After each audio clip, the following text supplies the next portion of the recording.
The Beaver Lake Cree Nation and the keepers of the Athabasca partnered together to launch a small-scale, initially, solar project in the community.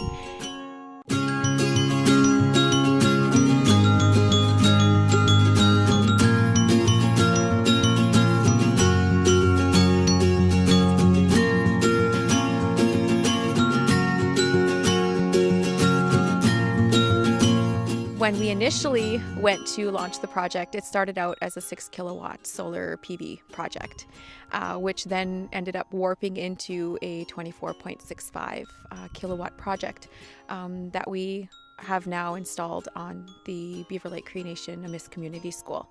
Well, what really makes this an ideal location is that it's a school. And so all the youth are here. And I should have said, before we even had any meetings with the community, we had a poster contest for the students in Amiss School, and they produced awesome artwork, just beautiful artwork that we then used for posters for our community meetings. So it was all inspired by the students and the youth, and it's all about them, right? Having a better future where they're not choking down coal fumes and, you know, trying to deal with out-of-hand fires from climate change and that sort of thing. It's all about providing a better future for them, and they stepped up to the plate with their artwork. So then we stepped up to their school with the solar panels. The elders have been in support of this project right from the get-go. We support anything the young people try to do that's going to enhance their abilities. The nation is going to benefit along with the young people, the young ladies and the young men that are taking this solar panel course. They offered the course to whoever was interested, and I was interested. It sounded something like I wouldn't mind to try check out.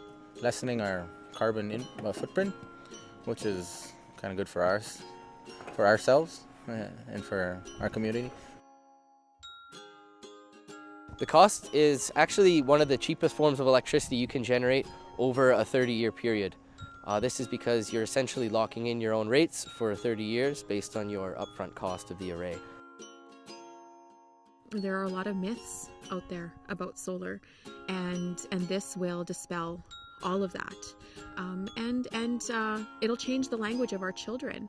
Our children are growing up in an oil and gas economy. Our children are growing up in the exacerbation of fossil fuel projects, pipelines, and all of its associated infrastructure. That's what they know.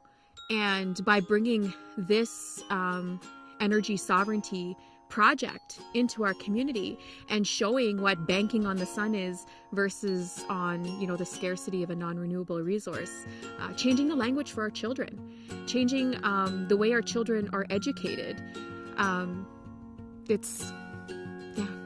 That's why the school is the perfect place.